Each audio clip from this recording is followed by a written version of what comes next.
Hello there, people of the internet. My name is Ulwajigero, and this is Political Headache. Today we are talking about ODM. ODM at 20. I am with Mundalo Advice. I am with Odhiambo Otieno, fresh from international waters. You head to. How is Rwanda, my friend? I saw you and really enjoying yourself. What is going on there? It was wonderful. You'd rather the democracy in Rwanda than the democracy here, democracy in Rwanda is amazing. Things are working there, unlike the one in Kenya. Are things working or democracy is working? Yeah. Those are two different things. There's democracy in Rwanda, the same way there is democracy in Kenya. The only challenge is that in Rwanda, the winner does not take it all. But what we know is that the president, once is declared, so we imagine that everything is with the president. But realize in Rwanda, the president is this party that is ruling now. The speakers are from different parties. In fact, they sit, it's sort of a council. But it's by the making of the president. Yes, by the making of the president. Yes, Which is so, good. so it is still a winner take it all. It is just that the winner has chosen to share the power. Yes, so Yes. it means winner is not taking it all. No, it takes it all and then decides what happens with it. Yes. Because winner take it all. English is very When certain, when it's not Mundalo. winner take it all, Odhiambo, it means that by constitution and by institutions, they have decided that, for instance, in our previous constitution, the president wins. The person who comes second is decided that they become the official leader of opposition. Exactly. That is winner not taking it all. Yes. But with the Rwandan system, the winner is take it all, but then it's by the magnanimity and the generosity of the winner that then they decide what they do with it. Is this exactly like the same case with Tanzania? In other words, he gives crumbs. Well, whatever you want to call it, but at least there is semblance of inclusion. Rwanda has been a very divided country for a long time. And for the first time, it's looking like there is something working for them. And it's good. It's a good thing. There is more democracy there than in Kenya. Oh my God. I'm not sure about the democracy, but one thing I'm sure about is about the things working. For instance, when you look at the security system, It's perfect. it's perfectly. When you look at the transport I'm going to share system, with those clips, yeah? I took a very long clip. I think they will put it. Ya barabara. It's clean. that is true. Their public transport is in order. Their general outlook is in order. Do you think that Babu Owino can replicate that in Nairobi? Why bringing Babu Owino's name here? What's wrong with you?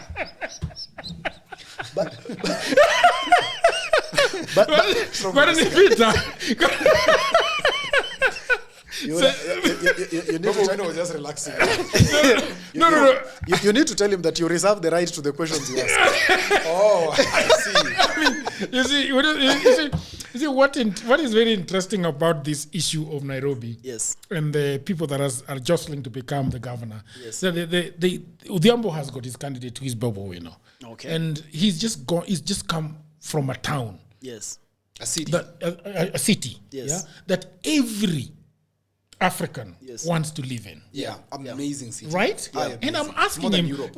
and I'm asking you Yeah. genuinely. A very genuine question. Yeah, whether Babu Owino is able to make Nairobi. Okay, let me look answer like you. that. Yeah. So that's an objective question. Yes. Now let me answer you objectively. Yes. So yes, number one, Babu Owino can, though there is need for some level of consensus from what I've seen, because Rwanda, Kigali itself, public transport is not in the hands of the private people. It's heavily regulated by the government. And then they issue the cards. They issue the cards. So there's no much noise. But you see, Kenya has something I call maniac kind of capitalism. And we must start practicing conscious capitalism. Because in Rwanda, there's conscious capitalism that I've realized, where even those who are doing business are within some level of moderacy. In Kenya, the public transport system, which is the biggest issue in Nairobi, by the way, is public transport system, is the garbage question, is the housing question, is the water question. These are the biggest issues in Nairobi, in my view, apart from employment, which is not a preserve of the governor. I agree. So Babu will easily, in my view, execute the issue of public transport, but in consultation with the state. And Because the players? Of course, the state is the regulator. Let me just finish. Okay. Once the state decides to sit with these guys on a round table and agree that this is how we need to move, then it can work. Because the county governor lacks the coercion, the instrument of coercion, to compel the public transport industry to toe the line. That can only be done by the state. Okay. Number two, garbage collection can be well done by the county, save for. The people who do garbage collection in Nairobi today are not your ordinary small men. Some of them are in State House. Yeah. Yeah, some of them are former presidents. So if there is a conflict of interest, how is the state going to come in? Anyway, Manalo wanted to say something. Yeah, I think on the part I agree with Odhiambo is that it would be quite subjective to put all that thing that Odhiambo has seen in Rwanda on the back of one man, Babu Owino, or whoever becomes the governor of Nairobi, because the system is very different. Because Kigali has not been made like that because of maybe the person running just the city. It's a whole government approach. Yes. Yeah, it's a whole government approach. So for us to be able to turn Nairobi, we need to stop imagining that it's just about a governor. There is more about such than just a governor. But also it's a whole government there was a approach. And conversation about Nairobi being withdrawn as a county. It's very important for Nairobi to be withdrawn. It is, and that's what I'm saying. It's a whole government approach. Yeah. And many a time, since the advent of devolution, Jagero, we must agree that every other time, after every 2-3 years, after every governor, we have always felt like Nairobi is not working. Okay. Because the approach that is needed for Nairobi is not the same approach you need for Laikipia and Siaya County and Homa Bay. Okay. It's a bit different. So we don't need to belabor it to say that let not the voter think that the moment you have another governor in Nairobi, then some miracle is going to happen. It's a whole government approach. And also the second thing, Rwanda's system of governance is very different from the Kenyan system of governance. The Rwandan system of governance is a constitution and a law whereby the president has his way, whereby government decides, government acts, and that is law.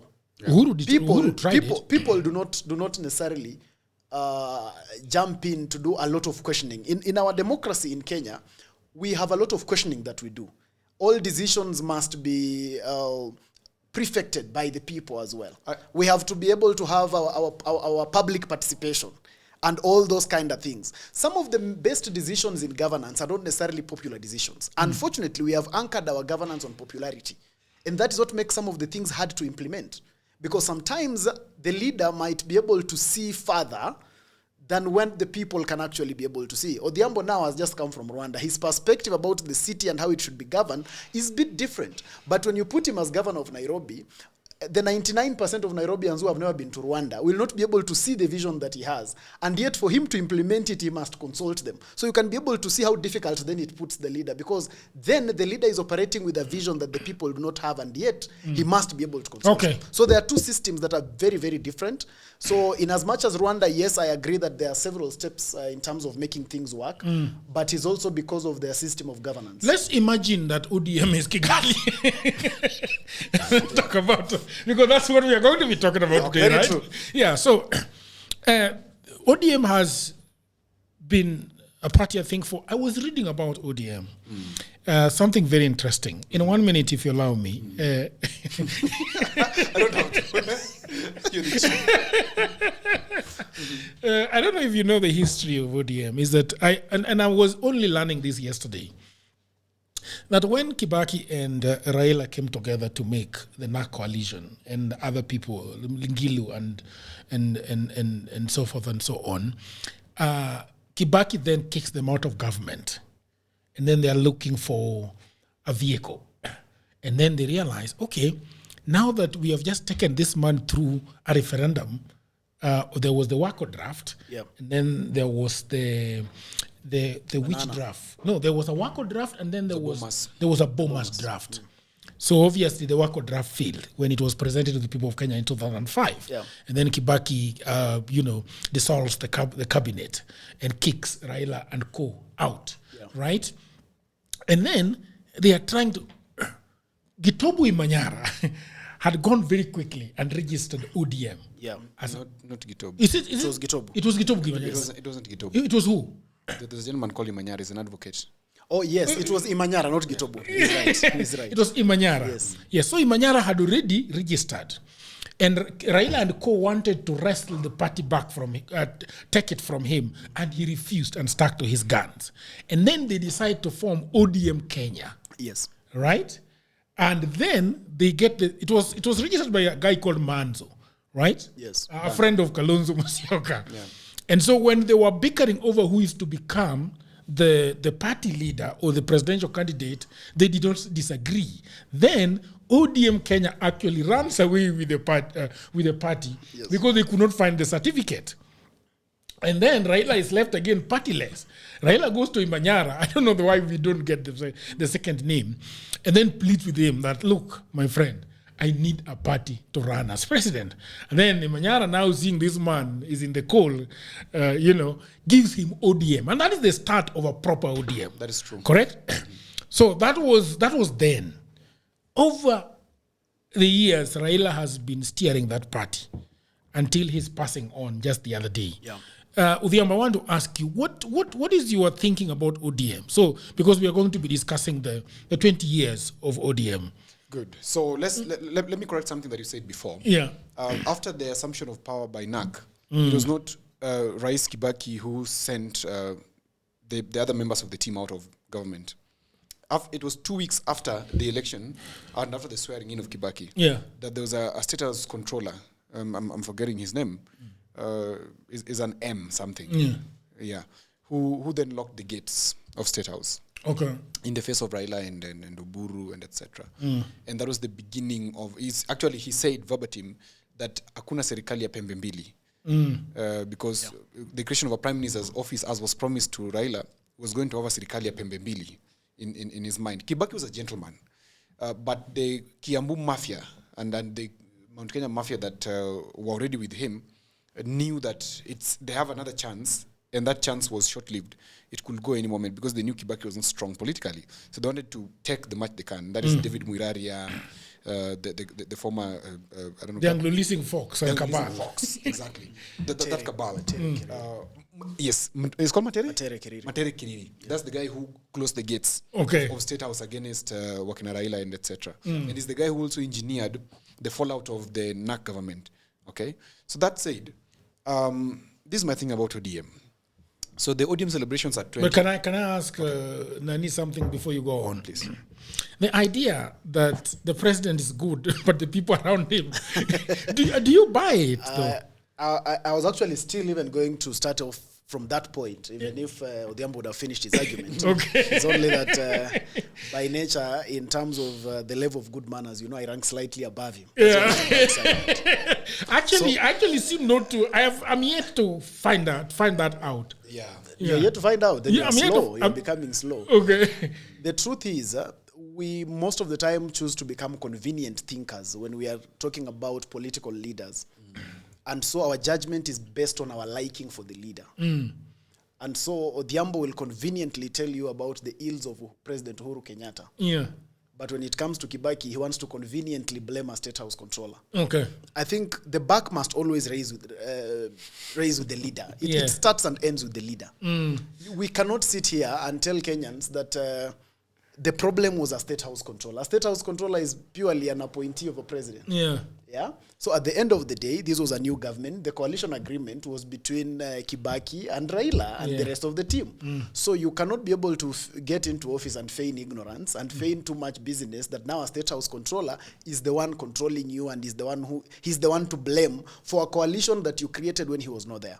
I think on that one, we have to be very honest with Kenyans and just say, Kibaki did not do Kibaki had bad manners. As per the coalition. Kibaki had bad manners. Whilst I agree with him... bad manners might be an overstatement. I agree with you on your perspective. He did not honor because it the is his agreement. 6 and his 6 is my 9, okay? So I agree with him. If I sit in his position, I will see things the way he's saying it. No, that's an obvious thing. Machiavelli writes in The Prince that the king is as good as his ministers, okay? That said, that qualifies your statement, okay? But also, there is Keith Firazi, who writes Never Eat Alone. And he says that you must know how to handle the gatekeepers. Because the gatekeepers are the ones who hold the keys to you meeting the big boys. And in this case, The Prince by Machiavelli and Keith Firazi by Never Eat Alone by Keith Firazi are speaking on different sides. And I choose to side with Keith Firazi on this one because I believe I've experienced gatekeepers. You've one time been a gatekeeper of Uhuru Kenyatta, and that's perhaps why he's jittery. I knew he'll go there. You know when old bones are mentioned, or dry bones are mentioned. The dog is back. No. All women start being jittery.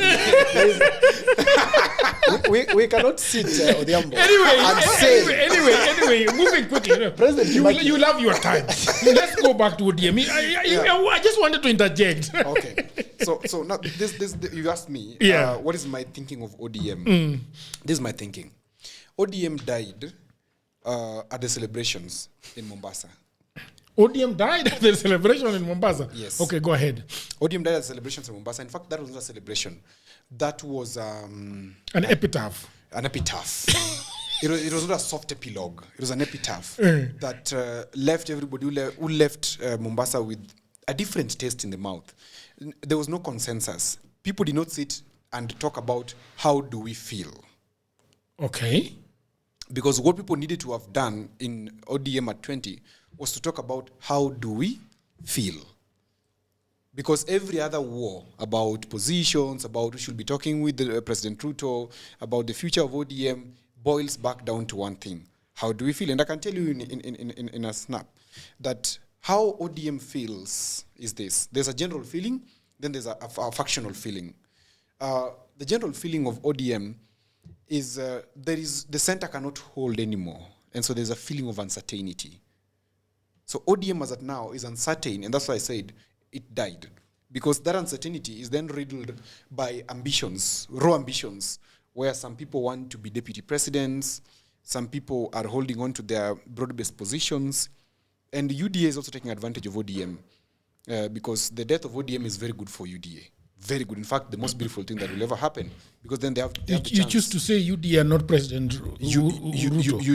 UDA specifically. President Ruto is the party leader of UDA. So if I talk about UDA, I'm talking about it in general. I don't want to blame President Ruto. But I find it very interesting that you're talking about UDA as a very large organization rather than just talking about the person that leads it. The challenge is that you are associating UDA to Ruto, but UDA is a very big organization that has its funders who you'll never see. Okay? It has those people who are playing the commercial interests because, as I said before when I was starting, the Kenyan politics is unconscious capitalism, which then controls our polity and our policies. So ODM died, and how do we feel was not discussed, and they're not discussing it moving forward. And if in a marriage you don't discuss how do we feel, then you're having what we call small bricks that then create a wall of irreconcilable differences. Then what happens next, as you know, is that people have to talk separation, whether by will or by compulsion. When you say they should have taken their time and talked about what they feel, I would think that there is you could break down the feelings. Good. So how do we feel against about Ruto? How do we feel about broad-based government? What are the feelings that you think they should have talked about? So super communicators understand, and I proudly associate myself as one because I've had the 10,000 hour experience, so I can say I'm an expert in terms of communication. Now, super communicators don't just look at what is happening; they look at why is it happening. Now, once you understand the question why and how, you're able to solve the what. So, how is the most important question today? How are we feeling in ODM? And how are we feeling is because ODM structure was revolving or orbiting around the sun. And the sun here was Raila. The sun gave ODM the energy. When the sun withdrew, the energy darkness came upon it. And now the sun has gone. The darkness is permanent over there. And everybody is trying to get a torch. They're trying to see the road, but they can't see it because they no longer... So that feeling of... when you walk in the darkness, there's a lot of uncertainty. Even if you see a leaf doing this, you think it's a human being, you run the opposite way. And so this uncertainty is the general feeling. Now let's go to the specific feelings. There's a camp that is... I want to classify into two camps. Actually, three. The first camp is the camp of the status quo, which is Raila has left, we are inheriting.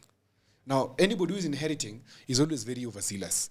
They just want to protect what is there because they see it as something that they can continue. But in reality, they can't continue it. Do you have the individuals that you think? Yes, Oburu Raila is one of them. Okay. Oburu Raila is one of the people who is benefiting from the inheritance of Raila's passing, and of course, rightly so. Then we have this other camp of the young people who are not understanding what's going on with those old people. Kasmuel. No, Kasmuel is not there. In fact, Kasmuel has been cast aside by nobody's even talking about him seriously in ODM. And I'm happy we told him way before at the Face the Nation town hall, the first one we had here, I told him that you need to talk to us so that we show you how to work inside there. He didn't. And now he's not anybody, no DM. Can I ask this gentleman, do you think, I thought that alikuwa anapiga turumbeta huko?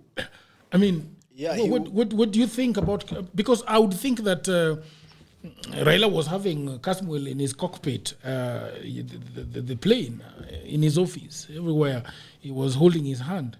And I'm thinking, because he's been eyeing that seat for Oburu Odinga, the youth seat.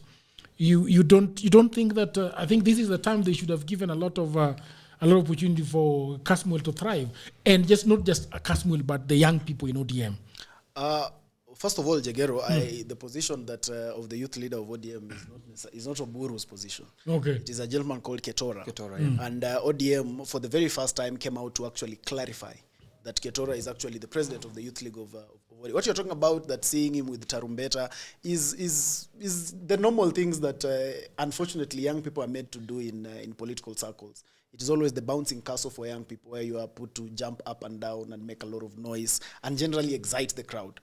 So I agree that and that's a good thing? It is not a good thing. It is not a good thing. But that is the reality of what actually happened. And now when you come to matters of people who are jostling to take over ODM, I agree that the level of Casmuel is still so junior to be able to discuss him at the level of people who are actually taking up ODM. I think when we talk about the young people in ODM who are now positioned to, who think they can be positioned for such things, we'll be talking about the likes of Edwin Sifuna, the Babu Winos. I think that is the caliber of people that I will be discussing. I think Casmuel belongs to a category of young people who are discussing the leadership of the ODM Youth League. And so they should be able to remain at that. But now, coming to the question of ODM at 20, if you ask me... Well, the Amo was supposed to finish. Do I allow you to finish? I can just finish it in a minute. Finish it in a minute and then, yes. Good. So I was saying the first batch was the old people, especially the governors, those who are holding executive positions where there is government budget. These guys will never want to let this go, and they would want the ODM structure as it is to remain because they're a beneficiary of that.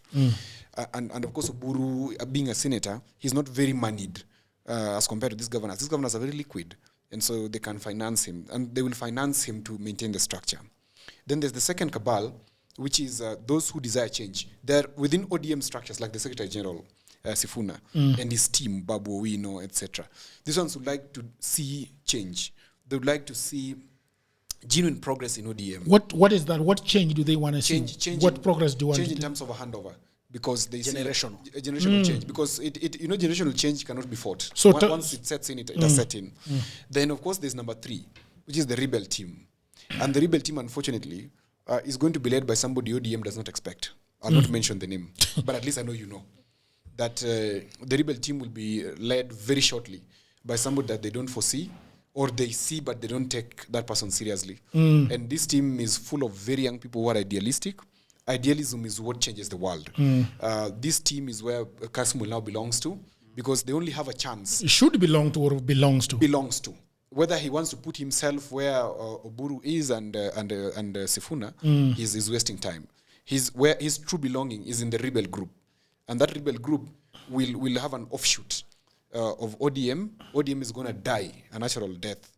Shortly out of asphyxia. You speak as if you are part of the third third wing. I'm not part of the third wing, but I love non-compliance. Okay. Especially when it comes to political change. Okay. I love non-compliance, and I will be very happy to help this rebel group to put ODM. Unatafuta unga. Yeah, natafuta unga kidogo. I want to go back to this, Jallo. But it has gone so far. So the Ambo was not giving an opinion; he was working. I can say confidently that the steps are so far; they're at very advanced stages. Oh, really? Yeah, and it will happen soon. That is interesting. As a journalist, I would like to cover the event.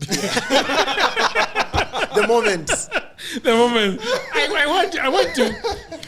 What is? Because I started. By the way, there was a plan why I started the conversation of ODM from when it was actually born. And over the years, I also wanted to hear from Odhiambo whether Raila has been a good driver of ODM up to now. So probably if you could also talk about whether you think Raila has been a good driver for ODM.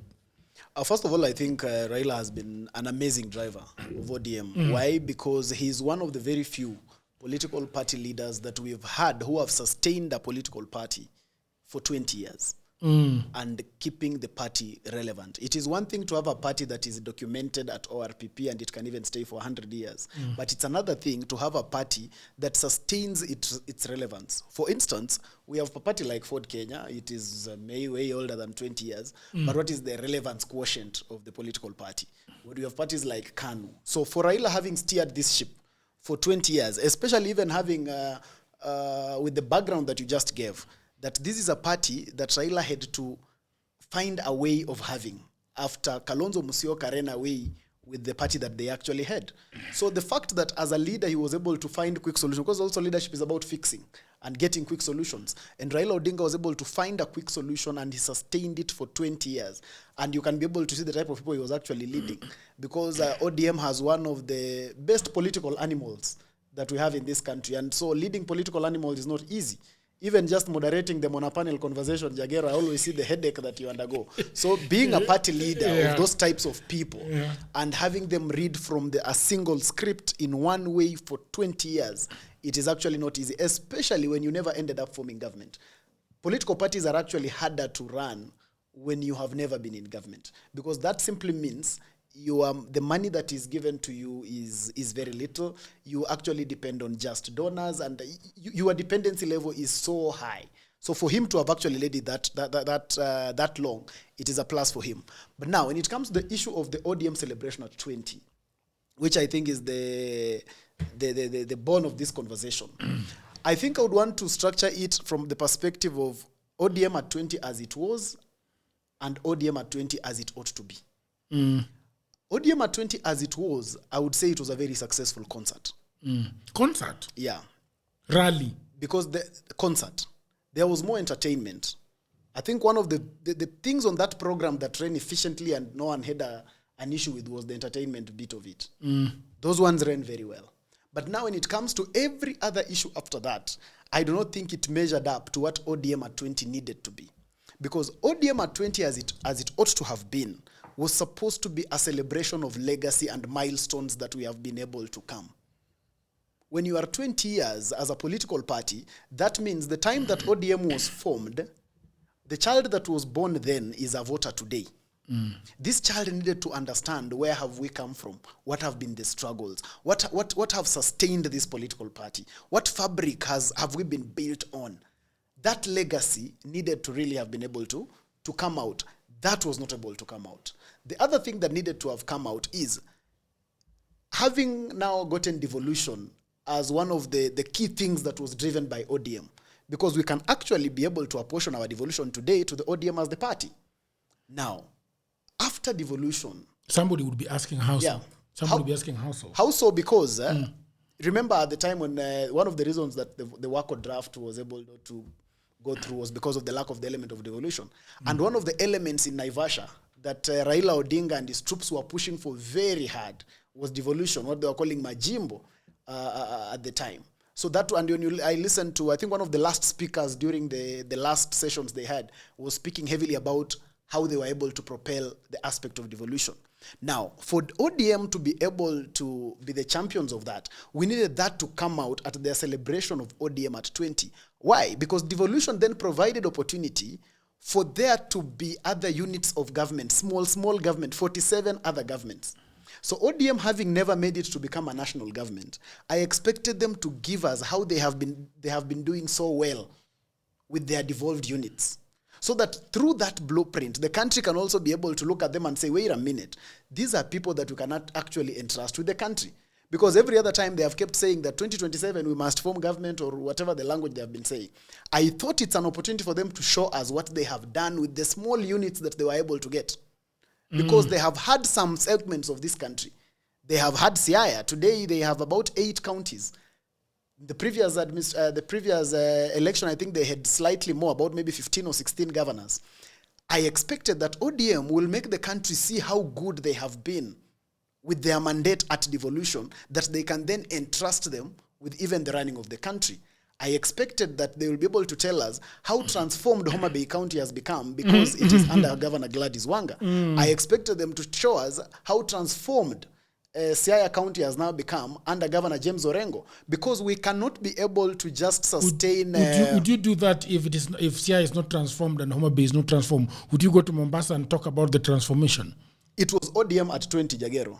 And so part of the story of ODM is the units that they lead. Yeah, but that is a question I'm asking you, because if you give me land and I've not done anything on that land and it's full of shrubbery, that is you saying, Jagero.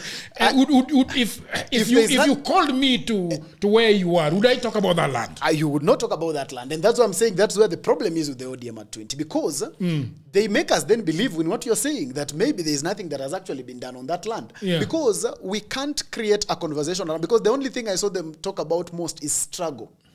The struggle for independence. But you see that there is a time where struggle also stops, because at the end of the day, we devolved this country and each of us get some segments to run. You, with the segment that you are entrusted with, can you be able to show us results? You cannot be a governor of ODM, for instance, like Honorable James Orengo, and all you want to tell us is about struggle. Can't you be able to tell us about where you have been given? Has it been able to transform? The land that was apportioned to you. How have you been able to work on it? And I think that is majorly where I had also a problem, because a problem with those are the things that I expected, but I didn't see. I thought that, and my thinking is that what was in Raila Odinga's mind when he curated the ODM at 20, I think it was not fulfilled. Because I think in the mind of Raila Odinga, he wanted to celebrate a journey, he wanted to celebrate legacy, and he also wanted to stamp more authority in the broad-based government. So then the import of your argument, do you agree with Odhiambo that they were celebrating the death of ODM? Death, unlike Odhiambo, I'm not looking for any unga. Okay. He must kill it because maybe he's forming another. I don't really think, I don't agree with him to the extent of the death, but I agree with him in the context that it was very underwhelming. And in themselves, actually, they're not the words of Odhiambo. Themselves in that meeting, they said that if care is not taken, kila mtu ataenda na PC yake ya ODM. So it's not even his creation, actually. They said it themselves. And now that's where the problem is, because at the end of the day, what we ended up having, Jagero, is purely a political rally with a name. And this political rally's name this time around was called ODM at 20. Okay, and this political rally, as I finish, Jagero, it has two factions. It has people... Odhiambo talked about three of them. Yeah, may I say two? Two factions of people. We have people who understood what Raila Odinga wanted and what he meant for ODM at 20. And most of what he wanted for ODM at 20 is understood by everybody, including those ones who are not in ODM, because it was public knowledge. The public knowledge was that Raila Odinga had ensured that ODM was in the broad-based government. Raila Odinga had time and again committed to working with President William Ruto. Raila Odinga, before his demise, is the one who actually invited President Ruto to the ODM at 20. It was him who made the invitation. And those are the facts. Another fact is that before Raila's demise, there were people who had already started disagreeing with Raila. About what? About the running of the party and the relationship with government. People like Edwin Sifuna, he is not starting now. He had disagreed then. I remember one of the interviews, actually, Edwin Sifuna said that it doesn't matter to him, even if the president built a road all the way, the expressway all the way to Busia. For him, what matters is that he must not be re-elected. So you see, these are people who had made up their mind before. But now with the demise of Raila, they are now also trying to shape this political narrative of theirs to look like love for Raila Odinga. Because everyone is trying to ensure that with your selfish interest, you package your selfish interest to look like love for Raila Odinga. Whereas it is not necessarily the case. Where Raila wanted was so known. It was in public domain. Those who disagreed with him were known, and it was also in public domain. But now it's being shaped in different shades and color. I want to ask Odhiambo this question about what should have been celebrated Good, thank you. in Mombasa? One, I agree with Mundalo, and this from a communication perspective. That's what I know. You know, you only talk of what you know. If you're a farmer, you talk of it as a farmer. If you're a podcaster, you talk of it as a Don't podcaster. qualify what you have not said too much. I must first lay the ground. I must talk. Context is everything. Mundalo, context. Me, I'm not arguing with you today, Odhiambo, because you are an international citizen. Anyway, so what I expected is I agree with Mundalo entirely in his statement that what ODM needed to have celebrated on first was ODM needed to have had a pre-celebration conference. Okay. Where the top honchos of the party would sit and agree that what are we going to celebrate? What is the message? Because politics is about the narrative. What narrative are we going to sustain? That lacked. And so they went in not knowing what to do. And remember, if you look at that speech by the president, he said verbatim that he did sponsor that event. Verbatim. Okay? Now, he who sponsors you, like he who sponsors a political headache, determines the message that goes through. Okay? And so far it is you. That's why you sometimes gag us. so ODM. Today I have not gagged you. Today you have not gagged us. ODM ought to have given us a report, a scorecard of what they have done. Apart from what he has said, I would have loved to see from ODM the following. One, the policies that they have enacted or that their people have enacted in the various places that they've been since the start of ODM. One of them being the 2010 Constitution. That's a big one that they should have carried away. In fact, the whole of this week and next week, if I was a communications chief within ODM, I would have occupied the newspapers and the media discussing the progress of ODM and its impact on the nation. I would even sponsor academic symposiums to discuss what has ODM achieved in terms of policies and act. Number two, I would want them to look at the changes that they have brought to the country. Apart from just the policies, there are economic changes that they have resulted. One of them, of course, being devolution. But just saying devolution is not enough. We go down to the data and see what is the maternal mortality now. Has it moved? Has it shifted? If we're talking about hospitals, the WHO standard is 4-kilometer radius. There should be a health facility run by the state. Is this happening now? Kisumu achieved this way long ago. This is something I expected them to say. I didn't see it. The question of social justice. These are the institutions of governance, like parliament, like the judiciary, etc.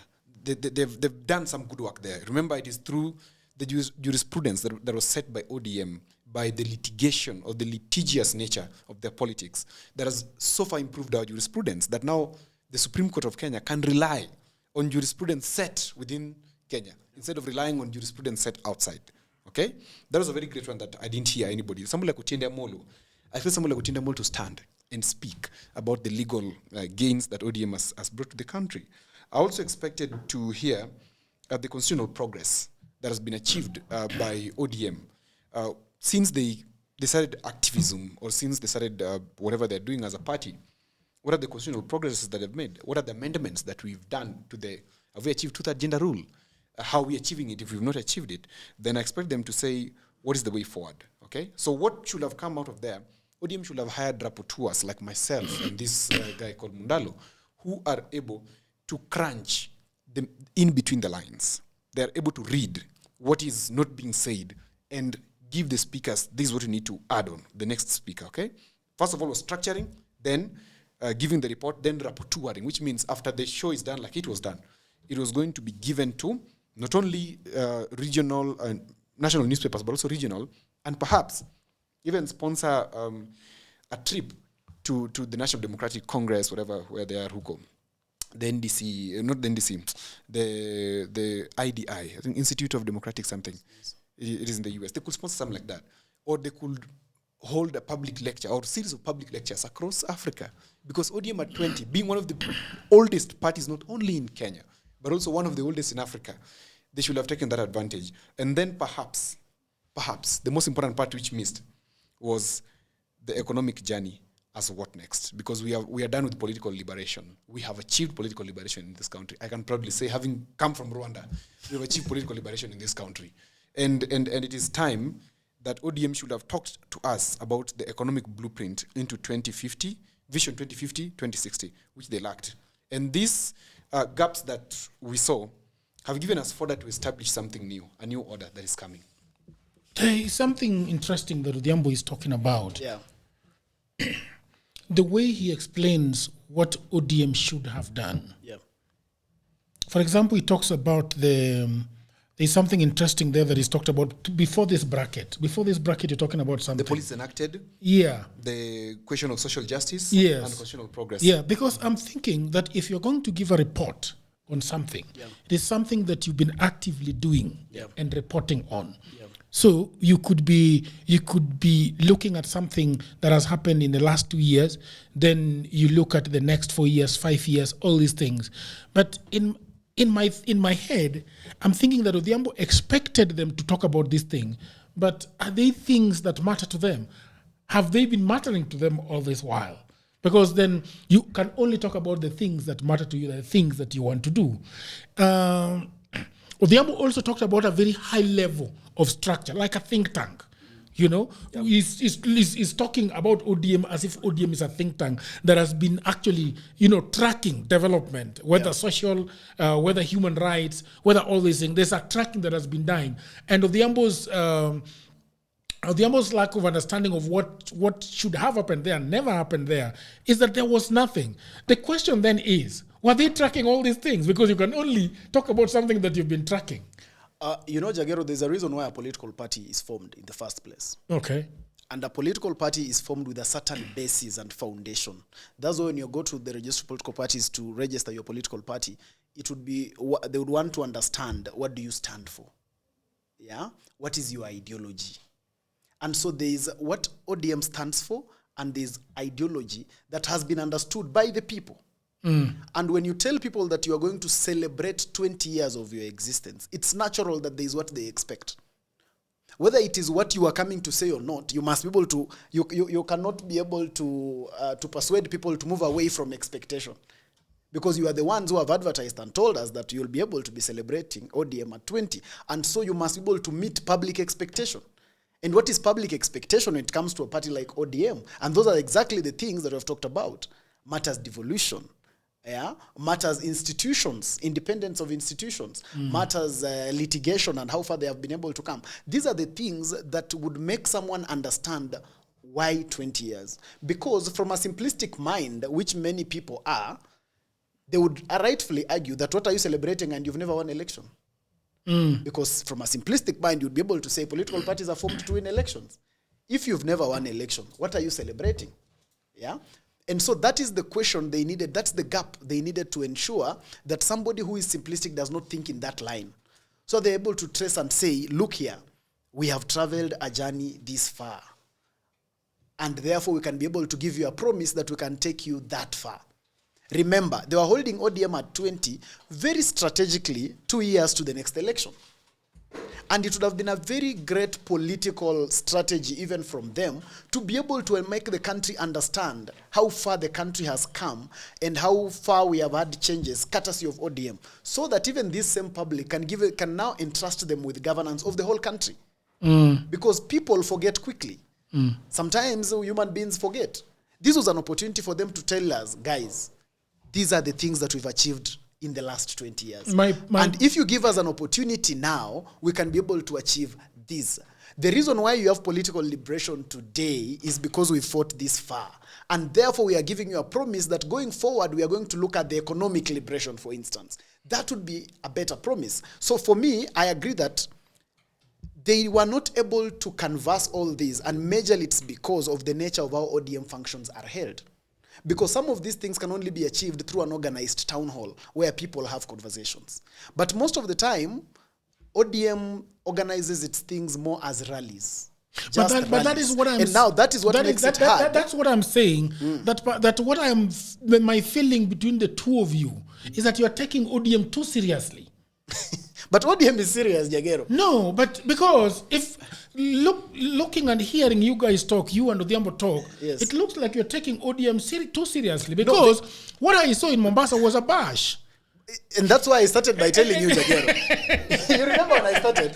I said what was done successfully in ODM at 20. When I started, I told you the most successful thing that ODM did in Mombasa was a successful concert. Because the bash was extremely successful. Even when you are talking about all these structural things that you're coming up with, the many writings that Odhiambo are putting on his notepad, it is for serious people.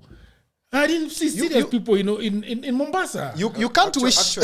I didn't see these serious people. Let me start by saying that whatever you saw in Mombasa was a tail-wagging party of dogs who are looking at the bone bearer or the soup bearer because they didn't structure well. The people there are very serious. I can mention for you a few. James Orengo is a very serious person in life. Very serious person. Very successful career in law. James Orengo is a serious person. He's a very serious person. Gladys Wanga, my friend, is a very serious person. Gladys? Very serious. At 43, she's a governor. That tells you the level of seriousness that exists in an individual. Oburu Ginga is a very serious person. At the age of 82, 83, and leading a party, that's a very serious person. Edwin Sifuna, the Secretary General, is a very serious person. And the list is endless, okay? But you realize even the most serious people, when they meet, sometimes they become very unserious. Yeah, but I don't disagree. I don't disagree with the fact that they are. I don't disagree that way because also I am very good at podcasting, but I'm useless at playing soccer. So then them being in ODM, that's just the comparison I'm looking at. So that's what politicians. Yeah. Because most of them in Mombasa are politicians. Yeah. Politicians, when they're not structured, they become very useless. They become like diapers. That once you urinate on the diaper, you need to throw it away. Okay? And that's the same function and the same reason why politicians have to be changed, just like we change diapers. Okay. Because they outlive their usefulness. Now, the only way for them to regain usefulness or utility is when they are redefined or repurposed. Up to the time that Raila was passing, they were serving a particular purpose. And the purpose was to toe the line. They were to go right or left, which means they didn't have a mind of their own. Now, I've told you this before somewhere, I believe not on a podcast, that there is this thing where when you sit improperly, your leg starts kukufa ganzi. Yeah. In Kijelo we say kalandidi. Yes. And then when it starts gaining, when it starts getting back to sensitivity, it becomes very sensitive to a level that it becomes annoying or irritating, that you can't even stand on your leg. But for some period, you can walk and you don't feel your leg, it's numb. But then when you start feeling the sensitivity, it is a short period, but it is immense, intense. That's the position where ODM is. This is a party that had lacked independent consciousness, but then they're now gaining it. So they're at that very sensitive moment penye unataka kusimama, kuanza kutembea na mguu ndio hiyo. Right? And there are two things that happen in that situation. If you're not very strong, your leg will break. But if you're strong, they will tell you, kick once. Then the nerves will just be okay. Okay? Now, ODM needed and that's why I'm agreeing with him, that at the celebration, they needed to kick once, very strong, and send a clear message on how they intend to move forward. They did not tell the people how they intend to move forward. People were giving them a chance like us, that let's see what you can do. Because we still have some hope in the party. Something can be done. But we saw great disappointment because, as you're saying, these politicians are very serious people, but they're looking unserious because there was no clear agenda of this ODM at 20. If it was Raila who was going to speak, you could have seen a difference. Can I ask you a question? Can I ask you a question? Yeah. Both of you. If we had the structure that would give us what Odhiambo has written and what you've said, then we will apportion each to an individual. Correct? Yeah. So, in your head, who would have said what in Mombasa? Okay, apportioning who would have said what. First of all, there would be segmentation. And I am sure that the transition and the mentorship gap in ODM, and just showing that ODM has taken care of the young people, we would have a very profound speaking from one of the young leaders in ODM. Those are the Babus. Kasmuel. No. I don't know why you keep invoking you the name. obsessed with Kasmuel? You are very obsessed. Are you also working? You know. The Ambo made it very clear that he is working. I might be the only one who's not working. Maybe niko kazi, bro. So, why do you think Kasmuel is a serious leader? No. I don't know why you are. Okay, Kasmuel is my friend, and okay, you are starting to put up a war between me, because honestly, Kasmuel is. This is ODM at 20. Kasmuel is not 1 year old in ODM. Okay. So we cannot really be able to belabor him at the conversation on that matter. So I would be able to see a transitional conversation. Like, if Raila, give it to him, amidst the chaos, Raila has always found a way of creating sense out of the whole debacle. And that's why many a times you would see him giving us the history of the country, even when we felt it was unnecessary. Even during the campaign period, and most of us sometimes would feel jittery and would insist and tell him, you know what, people don't want to hear this. But he would insist that people must understand where they are coming from. So these are elements that would have really come out at ODM at 20, especially because now this was not just a rally like any other. So that that element of the history of the party would have really come out. That element of the transition, the gap between the old and the young, you'd be able to see some of the notable young people having to speak. You'll be able to see a parliamentary group meeting, the parliamentary caucus, because you would be shocked that many of the members of parliament actually didn't even go for that ODM at 20. They were just hovering around town here. Why? Because they were not relevant to that. They didn't see where they actually fit in. Especially the mild people who are more objective-oriented, who are not good with the rallies and just the shouting matches, they were not even able to attend. If Raila was there, this would have been segmented and therefore would be able to have these conversations come out even in a better manner. I want to believe that there was a reason why Raila canvassed this agenda of the ODM at 20, because themselves they have told us that it was his idea. It was not their idea. So with the absence of Raila, I think they also didn't know how to go ahead with it because it was not their path. But now with Raila, it would have significant direction. You would be able to see the types of people that Raila was inviting to this meeting. I'm sure he might not have told them who was supposed to be the chief guest. I don't know that you know there was no chief guest in this. Ruto wasn't on this. President Ruto attended the dinner. Yeah, so he was not necessarily fashioned as a chief guest, because we would be able to expect some African revolutionaries, people who have been in the struggle together with Raila Odinga, and those are the kind of people we expect to see there. People from Southern Africa, people from... And everything that Raila has always been part of, give it credit to him, it has always ended up with a reliable communication, a blueprint that you can rely on. For instance, you can be able to say the 10-point agenda. There is always a way Raila finished his things. You'll see the 10-point agenda. Irreducible minimums. The intergenerational conclave. There was a way that he always finished his things. And so this ODM at 20, part of me wants to believe that he was going to give more leg and arm to the broad-based government, because I don't see in what respect he would invite the president if he did not have an agenda with the president in mind at that ODM at 20. I might mind with the jostling that was going about, and when people, there was a lot of tension in ODM about who is speaking for the party, who is speaking and who is not speaking for us. And Raila kept telling people, relax, let Sifuna speak. Remember, at some point there was a lot of animosity, and he kept saying, let him speak, but usikue chungu sana. I don't know why people remember that he said he should speak, but they don't remember that he said usikue chungu sana. There must be a heavy message that was coded in that. And I think Raila Odinga wanted to provide clarity of direction during this ODM at 20. Now that is what did not come out, and unfortunately what came out more is the political jostling between three people. One, the young people in ODM who really think there should be a generational takeover. Two, the older people who think they should be status quo. And three, the family. Who are now having internal family wrangles. The family wrangles now came to the fore. Because in my view, I took it... You saw the family wrangles? I saw family wrangles.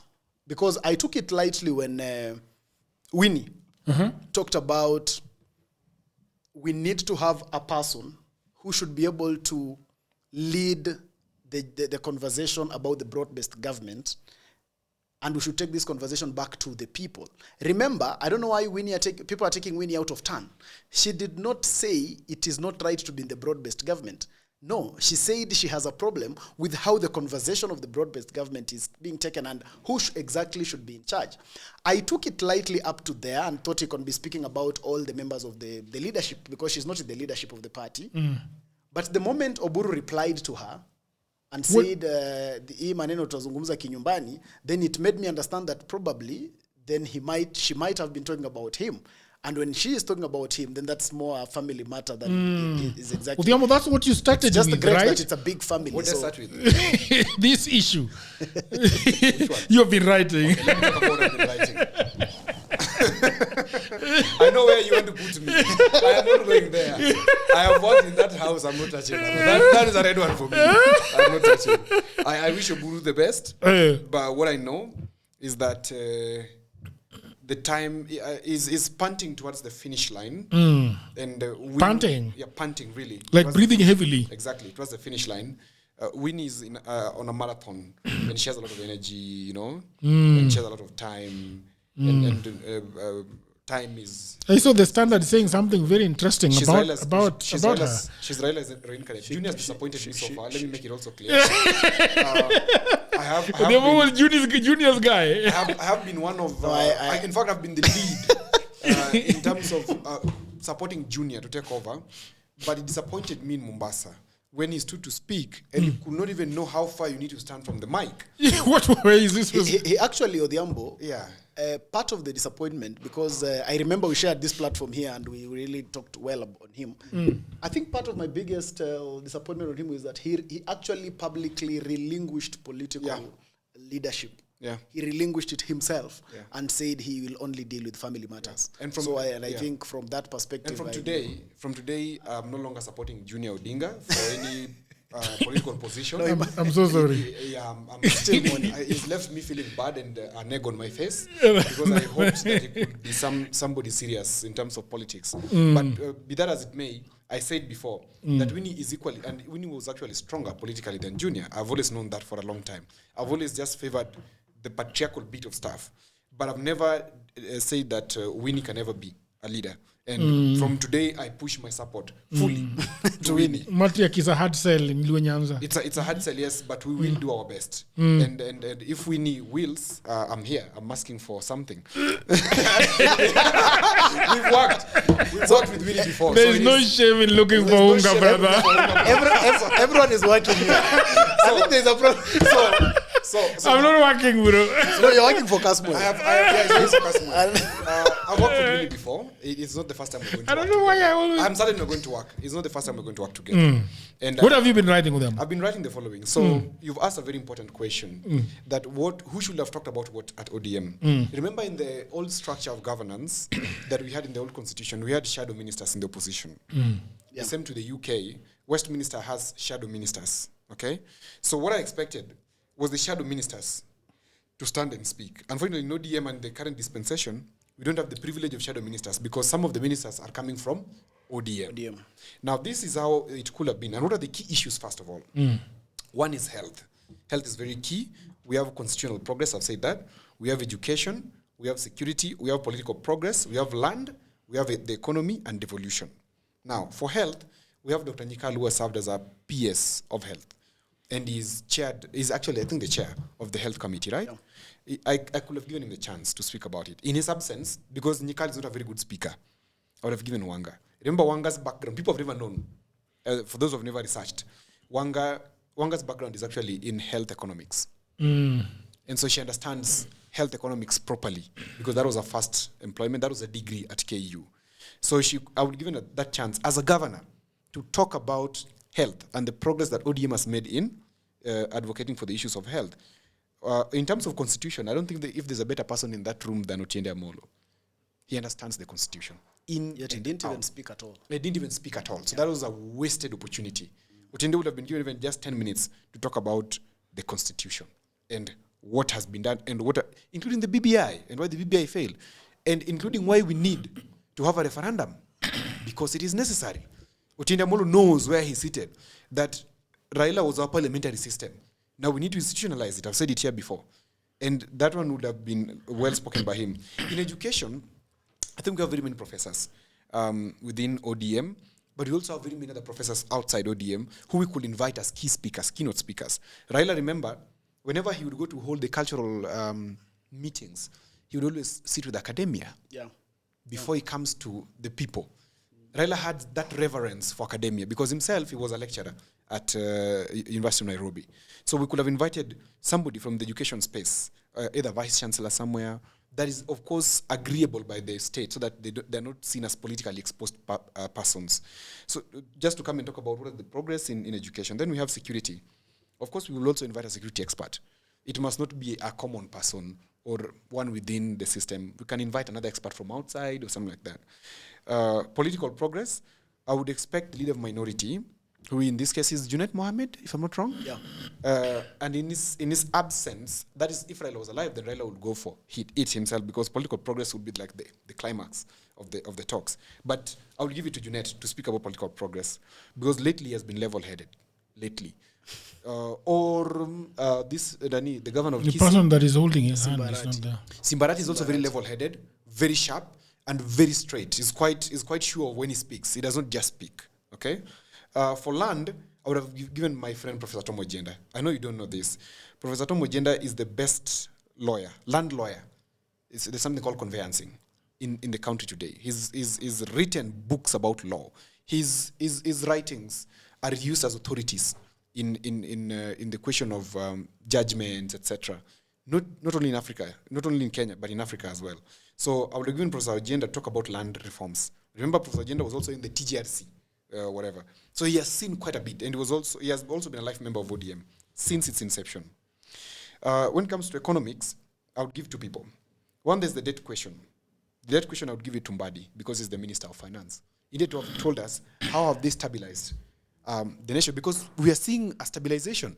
Remember, we could have gone into a debt crisis, but somehow the president stabilized. Then we are seeing it progressing towards 2027. It's a miracle. In fact, the debt issue in Kenya is one of the miracles that Ruto has solved for us. I know you're looking like you don't believe it, but I can tell you that's the truth. Because this guy and this boss, they stole too much money in this country. It was to a tune of 6.5 trillion. This guy. There is a miracle in mathematics and finance that you know. There's a big miracle that Ruto has done. In terms of the debt question, just let me finish. He has actually done much better. Just let me finish this one. Ruto has done better. And Uhuru. President Ruto has done a good job in terms of steering us off debt. That will give it to him. That's a miracle. And in fact, that Mbadi could have talked about it. And that's a wasted opportunity. Mbadi shouted at the top of his voice talking nonsense instead of talking about the debt issue. Okay? We could have given Anyang' Nyong'o in terms of planning, because Anyang' Nyong'o was once the Minister of Planning in this country, and they established the Vision 2030. Don't forget that. So Anyang' Nyong'o would have been given the chance to speak about what are the progresses gained from the time Vision 2030 was set to now, because that was also an ideology of the NDP that later came into NAC, then later came to be ODM. Okay? Then lastly, I would give devolution a space. And devolution, I would not want any governor to speak about it, nor any politician. Devolution, I would also invite an academic expert who will give us comparative analysis of Nigeria. In finishing. In finishing. Every other thing. Perhaps I may overteach. It is difficult when you have a teacher and a communication person. You don't know what to do. Now, what are some of the speeches that captured your attention? Did you like those things? The speeches or didn't like? For example, from Ruto to Sifuna to you said Kasmul did not speak. I don't know why you keep insisting on this, but you said you have been paid. It's fine. No, I've not been paid. What are some of the speeches that took you aback? What are some of the speeches that you really like? In 2 minutes. Okay, I think I like the analysis that Odemba was given in who should have spoken. The only thing with his analysis is that he gives the people from the coast no chance to speak at all. And most of his speeches would have looked like they are mostly leaning towards one region. I'm sorry, I have no apologies. Those are the people he knows. Which are the people he knows, but it's fine. Now, Now, his friend Tom Ojenda. But it's the best conveyance in Africa. now, in terms of the speeches You're a that friend of Odhiambo, you're the best in everything. in terms of the, Like you. Go ahead. I'm sorry. in terms of the speeches that caught my attention, maybe I would say with reason, is most of the speeches that would warrant the attention of anybody, unfortunately, were speeches that spoke more on the politics. And there were speeches that spoke more of the impending division within the party. There is no way you would have failed to notice them. I would be able to notice the passion in the governor of Mombasa. Normally not quite a passionate speaker. Normally not a guy who is very animated. By the fact that he would be very, very animated at that event would show you what was happening on the background. Because when you see, there are people that would speak like that and it's normal. It's every day. They are animated people every day. Even when there is nothing to animate them, they are always like that. But then when it's the governor of Mombasa, who we don't see behaving like that, we have to ask ourselves, what was going on in the back room of it? What was really what was really, really happening? And then when I look at the conversation around the speech of Governor James Orengo, again, quite a lot of passion in it, and going head on to speak more about President Ruto. So, and this is one person who has been, I can be able to say authoritatively in the broad-based government. He's been able to go to State House. The president has had conversations with him and his leaders. And now you would be able to see that he was more interested in making sure that this ODM at 20 takes a very quick political turn. Because I think among the high-caliber speakers, he is the one who went head-on on the politics when he started saying President Ruto needs ODM and not the other way around and stuff like that. So those are the speeches that really started the politics that then started running there. You'd be able to look at Sifuna and the theatric of him trying to also ensure that Babu Owino also speaks at the function. I'm sure it is maybe a conversation they had as Kenya Moja, because they have another outfit called He was Kenya not Moja. meant to speak Babu Owino. Definitely, because when you look at in fact, Sifuna himself said that it's the young people who had asked where Babu was. And so he was creating this opportunity for Babu to speak. When Babu started speaking, the first instinct, in fact, the first 40 seconds or 30 seconds of his speech, he talked about how it is the last time he will be speaking in an ODM function because these bosses would never allow him to speak.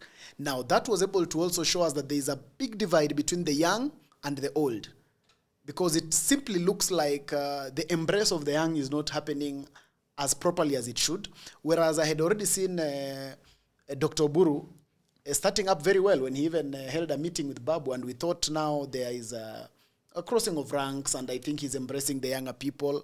Of course, sometimes the energy of the young can also be quite too much, but I thought he was now being able to contain it and just seeing how he can be able to work with them. But I saw that with Babu's opportunity to speak, that came out very heavily, and you could be able to see that most of the young legislators were also not there. I was not able to see people like Caleb Amisi in the meeting. So the Babu's speech more or less brought out the nitty-gritties between the war between the young and the old within the political party.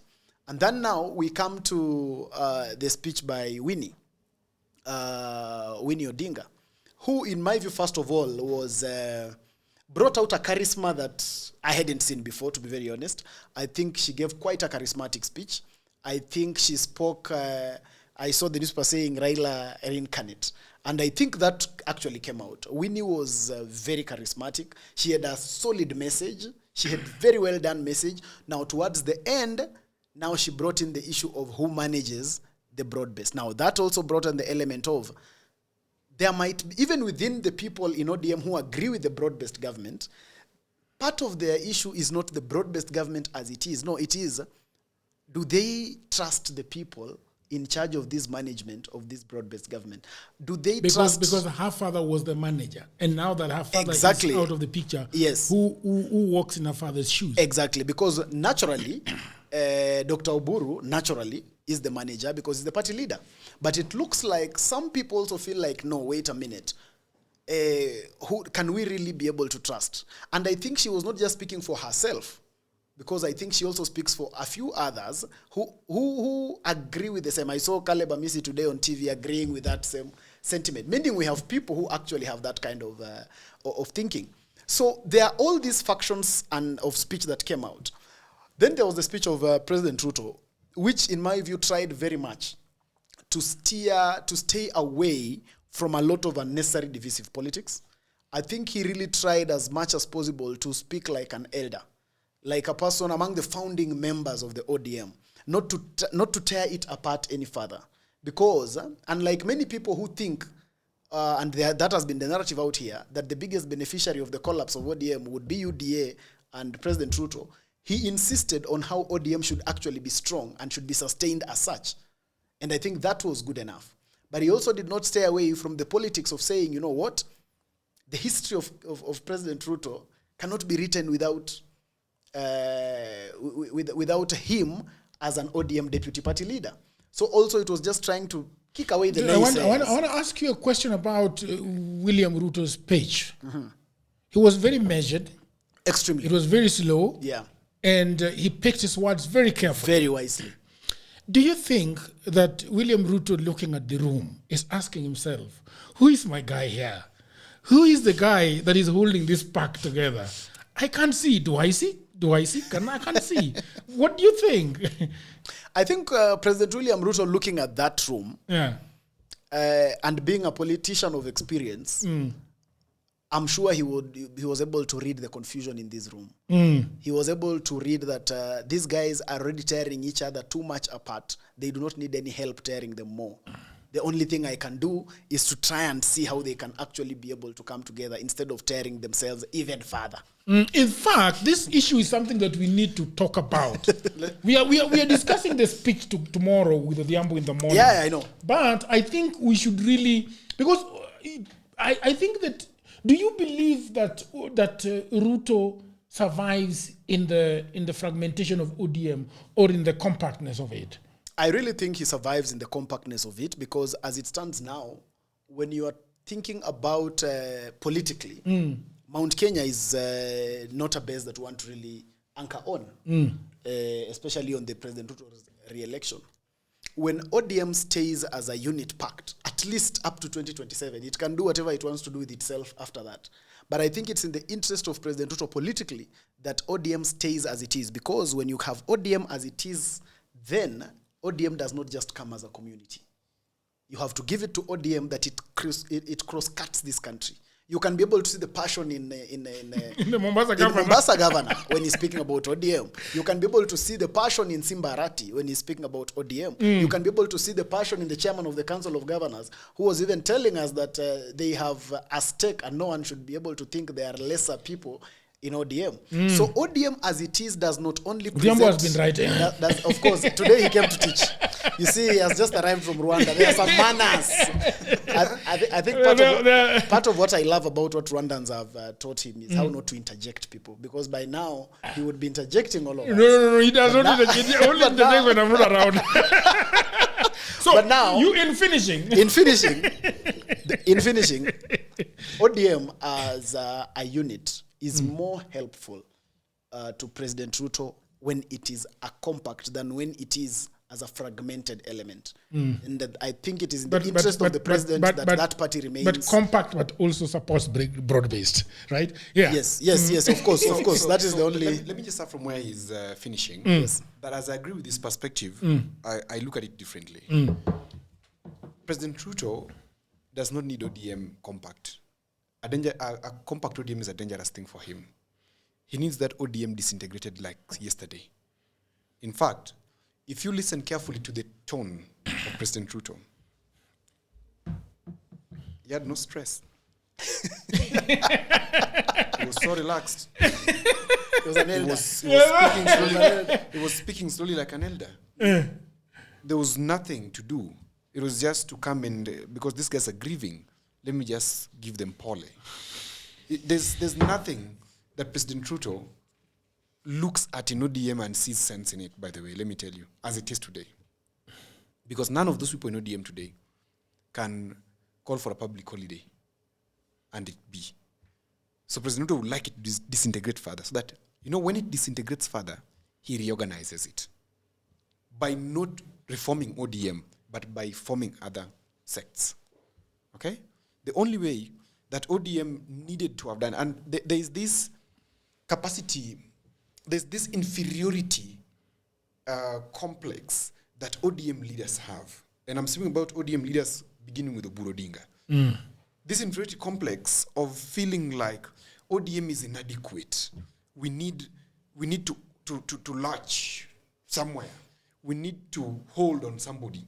ODM is adequate if they see it, but they're not seeing that it is adequate. So somebody will help them become more inadequate. Okay?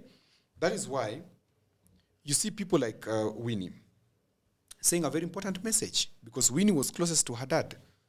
None of those people, not even Oburu, can say they were close to Raila.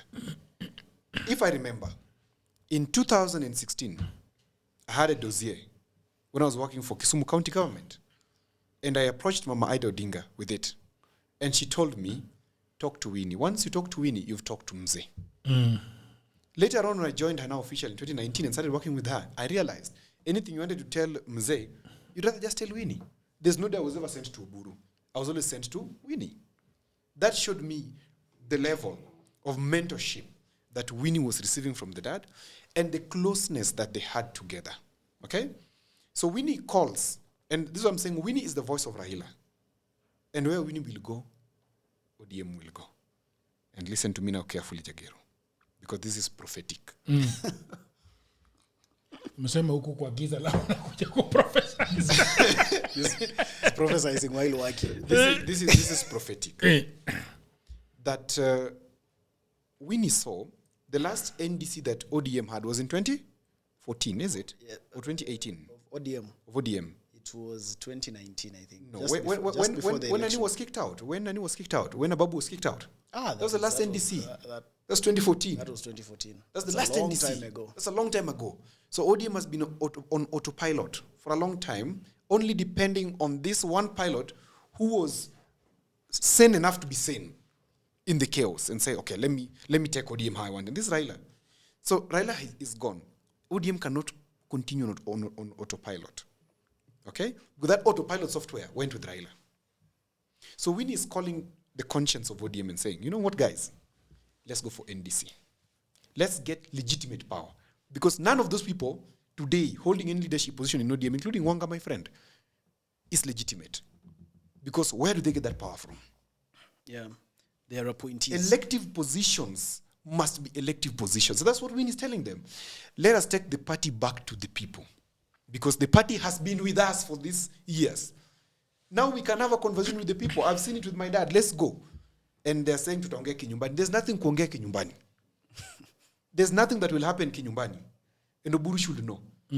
And if he thinks I'm joking, I'm a poster boy on this one. Nothing will happen kinyumbani. We must go back to NDC. And if we don't go back to NDC, we will deliver ODM. When her father was alive, there was no need for one. Now There's no that need the for father one. is not there. There's no need for one because the father was the authority. He had the legitimacy. The people trusted him. Even you trusted Raila with the political moves that he was making. I am very certain. Me. Even you, because if Gen Zs would have messed this country, today you will not be podcasting here. Okay? So to that extent, we trusted him. You give Raila so much. Yeah, I give him so much because give to him what he deserves, even if at times, and I've told you there are parts I don't agree with Raila on. Okay? But I'm a nobody in that sense. Okay. Anyway. So Winnie has called to the conscience of the party and said, let's go back to NDC. And I'm saying, if we don't go back to NDC, And this is where what will happen. it is the National Delegates Congress. Yes. Now, here is where we elect the representatives, where we are talking about even the party leader. Has to be elected. Has to be elected. Has to be elected. The chairman has to be elected. The secretary general has to be elected. I thought the party leader By is the the one people. who has the certificate under their mattress. Now, that has been happening. And that's what Winnie is saying. Hey, guys, we can do things right. I can right the wrongs of what has happened before. And these people are saying, tutaongea kinyumbani. That kuongea kinyumbani, ema onge. Okbiti more. Okay. Now he's speaking to people of Ramogi. Your side is a poster boy. Let's allow him work. She branded me, I'm working. So there's another question that you've asked: the tone of ODM, the tone of the party. I got this. 3 things. One is a shouting match. Remember in communication, and my brother advice knows this. In communication, whenever you shout, that's why pastors who shout at the top of their voice, you can't remember what they preach about. He's a very passionate pastor. But you can't remember the echo. You just remember the echo and sweating profusely. But you can't remember the message is passing. Most of the time, You just remember the fear. Most of the time they are short. I don't know. Yeah, I didn't say that. So we don't remember what somebody says when they're shouting, because when you shout, your heart is not there. So go and look at those pitches again. Those who are shouting, their hearts are not in ODM. Because that's why you and your wife, when mmekosana, why are you shouting? Your hearts are away. But when your hearts are close, you just say, let's talk about the issue. Because your hearts are there. 2, grief. The people who are genuinely grieving. They're grieving the death of the party because they saw it. They saw it. You said it, right? That somebody said, I don't know who said that, tukiendelea hivi. It was actually the governor of Yeah. Mombasa. Kila mtu ataenda na Mwingine, mwingine, yes. They have seen. You know, the mind is so powerful. It can perceive patterns and even compute that this is what is possibly going to happen. And ODM, in that sense, the people were grieving. So there's a second lot of grievers. Okay? Then there's a third lot of disappointment. Guys are just looking at ODM and it's just disappointment. Like, we have a real chance, guys, but we are messing it up. And some of them, as much as they're packaging it wrongly, is Orengo. Orengo is disappointed because he thinks ODM can do better. ODM can be better, but you've turned this party into a tail-wagging party. People, everybody, unaona umbu anamkia, imeona bone, mkia, kacha, ili apewe kitu kidogo. And Orengo is saying, no, let's not be desperate. This guy needs us. That is the truth. That is the truth. An organized ODM, I repeat to you, an organized ODM is a headache for President Ruto. And that's why he's so happy that he's disintegrated. So it's like, it's not my monkey, not my circus. Lastly, In finishing. He's on my monkeys on my suckers. In finishing. Because we need to end. How long is it there on the clock? We've gone for so long. Let me finish. He said that Ruto would love the stability. I just wanted to say to my brother Mundalo, don't trust the president when something looks like it is working, especially when a political party seems like it is. When a president is tensed, then know that that's a good thing. But when a president sits pretty, it's a very bad thing.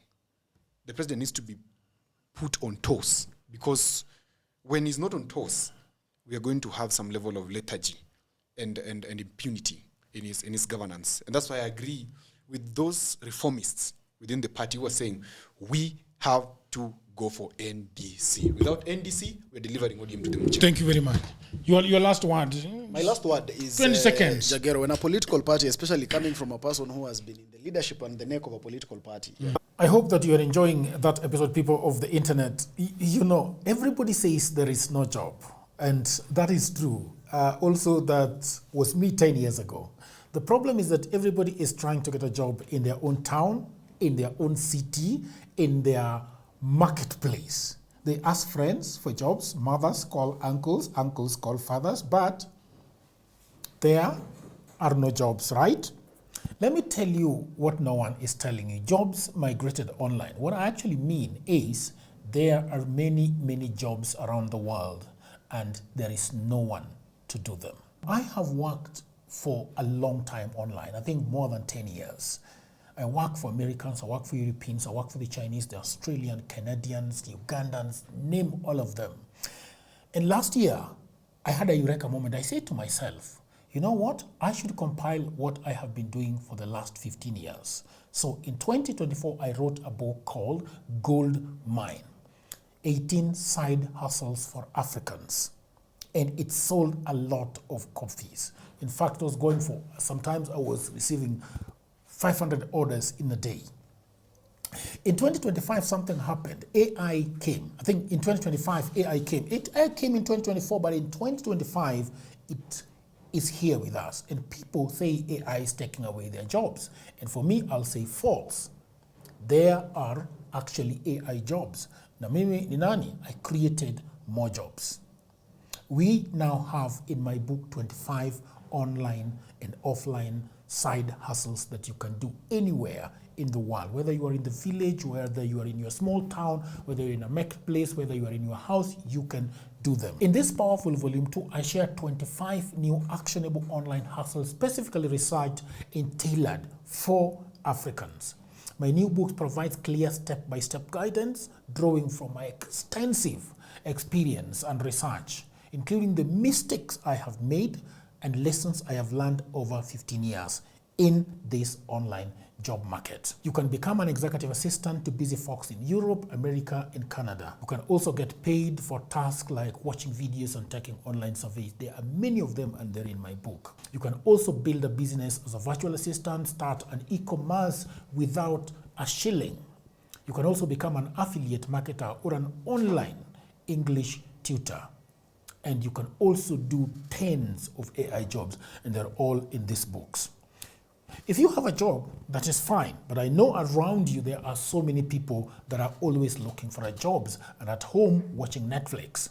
Buy this book for your brother, for your sister, for your mother, cousin, husband, who is back at home all day, all night watching Netflix. Okay? Buy it for your friend, that friend who is always asking you for cash, you can buy this book for them. All the information is in the description below. You can also inbox me, you can WhatsApp me, or you can go to my website, which is odurjagero.co.ke. The book is only 1,000 Kenya shillings. Or if you're anywhere around the world, the book is $10. So thank you very much. Back to programming.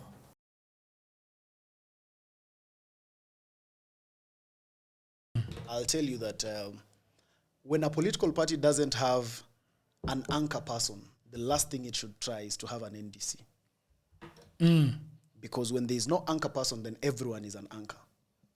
And that is usually the problem. When you take ODM today to an NDC, when they have not yet even learned to respect a party leader, they have not even learned to accept that one of them is their leader, I can assure you the party leader position in itself for ODM would have more than 20 aspirants who would be running to become the party leader. And if there is a quick way to finish ODM, the quickest way for ODM to die is to try to go to an NDC to elect its leaders. That will be the quickest way for M to sink, because the ones who will win will have rigged, and the ones who will lose will form new ODM, and the ones who will come third will form new ODM, and it will become a fragmented element. So until they have an anchor person that is perhaps what the proponents want. I don't know who wants what, but one thing I know is that when you take a political party, before it has an anchor person, Jagero, it is always easier to lead from a place where everyone has accepted. The way all of us here would accept that this is a political headache and Jagero is in charge. The moment there is no Jagero and you tell all of us here to now elect a leader, I can assure you, even the editor wants to be the host. No, but let me. I mean, I can't let that go. Let me give a rejoinder. When All right, leave over there. No. You cannot gag us. Finish Jagero. You cannot gag us. Okay.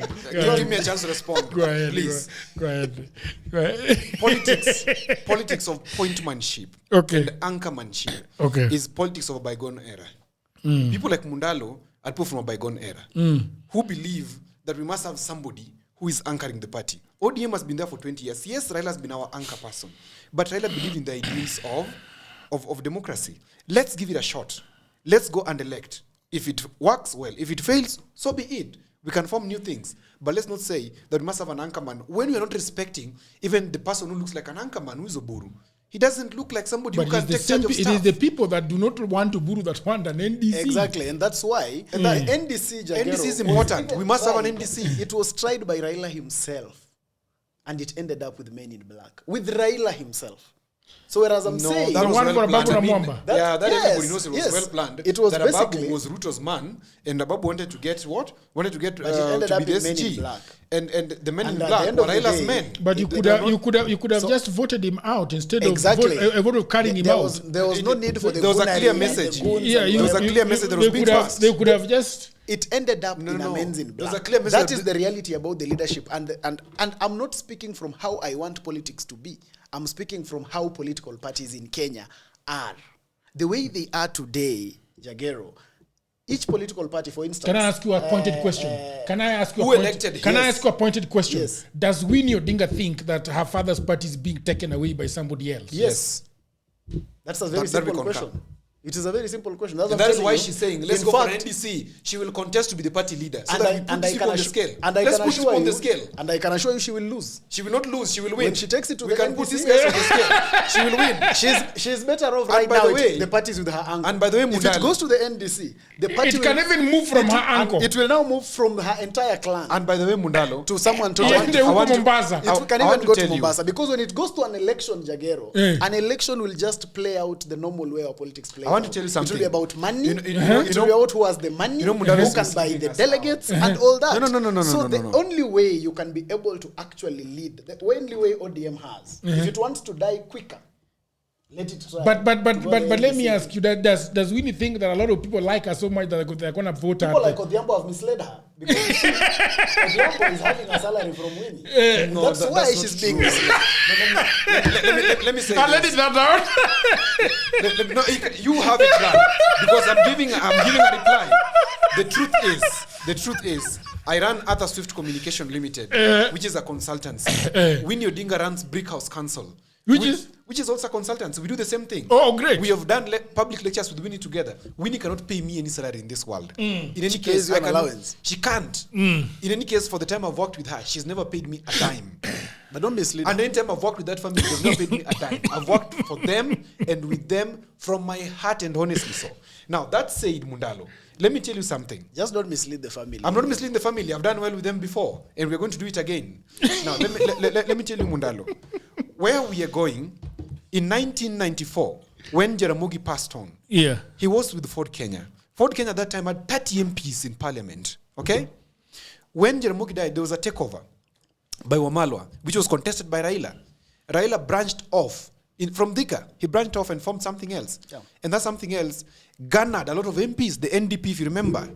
Ford There's- Kenya remained with 3, actually. Yes, there's no harm in us going for an NDC and let it be democratic. And when he loses and we say, okay, she's lost, let her form something else. Because in any case, ODM has So currently the end structured. game is to form something else.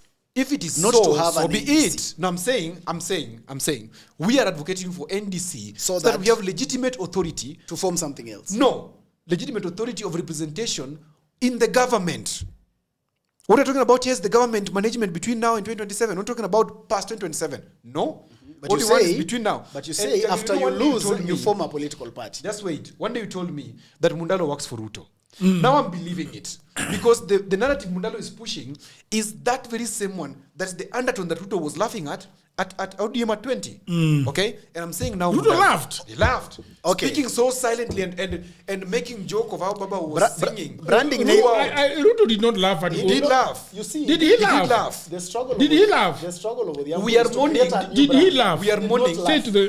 He did not. He did not Did he laugh. really laugh? I did not. He did not laugh. Jagger, You say see, we the can- truth No, wait a minute. is, I want to talk to Jagger in our language. No. You Jagger. cannot talk in your language, your national Just one- podcast. just one If question. you want to talk in your language, you go to what is the name of that This is studio? very bad This manners. is very bad manners. You see, Odhiambo is trying to brand me so that you remember when we started, Odhiambo rightfully put it here that she is working or seeking a job with Winnie, and that's why he's I don't now think those were struggling. his No, words. those are not my words. I'm not singing a joke. I mean, you guy. He has just said that he's open. I've So said the I'm truth is open. this. Don't Exactly. misquote me. Yes. I'm Being, open. being open in Kenya means seeking a job. No, I'm not You're seeking just a job. seeker. I've had 10,000 hours of work. That Okay. means I'm an expert. You can't employ me. Fine. Yeah. But if you are open after 10,000 hours of work, that means you want a job. That No, means you are employable. no. So no, the thing no. is this. You must have an open mind. Whether- Don't do it like a prosecutor. Whether boy. whatever happens, the truth is, and the example that Odhiambo quotes, and he talks about Jaramogi, the example does not suffice today because that example has no NDC in it.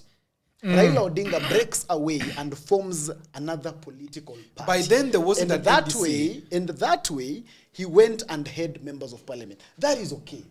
My But apologies. taking it to an NDC, I want to repeat, and I can repeat it as many times as possible, that you know what? If your end game is to help Winnie form a political party, then let them go that direction. But saying you want to have an NDC in a party whose leader has just died the other day and people cannot be able to stand on their feet as at now will only fragment that party even more. Unless your objective for having an NDC is to kill the party so that you form yours. Or Yes. to take over from Oburu. That is exactly. And which I've told you, that objective will not suffice. Why? Because they will lose. Let me make But it how clear. can you be so sure? Yeah, exactly. Exactly. And how can he be so sure that they will win? I'm not sure. That's what I'm saying. Odhiambo and co are not sure they can win. I think they are going to attempt Yeah. I am sure. to take it back. Yeah, But just- if it does not work, It's then fine. what? It will not work. That's fine. If it doesn't work, that's fine. Odhiambo in finishing. In finishing, Jagero, what Winnie and company must do is to continue advocating for the NDC, because in 1994-5 there was no structure for NDC in Fort Kenya, but they went to Thika Stadium. There was a structure. They went to Thika Stadium. Political But party give me time to formulation speak, Omera. has... But then don't They lie. went- no, don't you lie. wait. When you're speaking, I'm quiet. Yes, but now you are saying there was no structure There was for no- NDC. there was no proper structure for NDCs the- have been there in political parties Okay, sawa. since inception of political parties admittedly. at the multi-party era. Admittedly. Yeah. Let me continue. Yeah, so correct the lie first, then continue. Admittedly. Okay. Let's continue. What I'm saying is this. As at that time, Archbishop Muge, I think whatever his name was, Muge, was trying to reconcile two warring factions within Fort Kenya, okay? Yeah. And because there were irreconcilable differences, then Raila bolted out and formed his own party. What I'm saying is, we don't want to form our own party. We don't want. That's not the intention. Who is we? We, the people like us who are thinking good of ODM, we don't want to form our own party. What we want to do is one. Let us return the party to the people. The party is not a family affair. Let us take it back to the people. If the people decide that Oburu can actually be the party leader, so be it. If the people decide that it is Jagiru who can be the party leader, so be it. Let us not emasculate the party by removing it from the people to a family. But that is an argument that was supposed to be held before you actually substantiated Oburu. Because you see, it is not other people who substantiated Oburu. They went to Mombasa. They had an acting party leader, right? Then they went and held what they call a central committee or something. A conclave. Then that way, they were able to now have Oburu as the legitimate party leader. And they ran him across all newspapers and told us, finally, they now have a party leader. The only way that that conversation was supposed to become relevant was before that happened, when Oburu was still an acting party leader. But the moment the conversation comes after going through the structures of themselves, because remember, themselves have gone against their own constitution severally. First of all, they went against their constitution in appointing an acting party leader. That is Because Oburu. that is Oburu. It was quite unconstitutional according to your own ODM constitution. But because we are not ODM members, some of us, we allow, if you have not complained, we cannot cry more than the bereaved. So today, after your own mess, then you have gone through a process and given yourselves a leader. You have gazetted the leader through ORPP.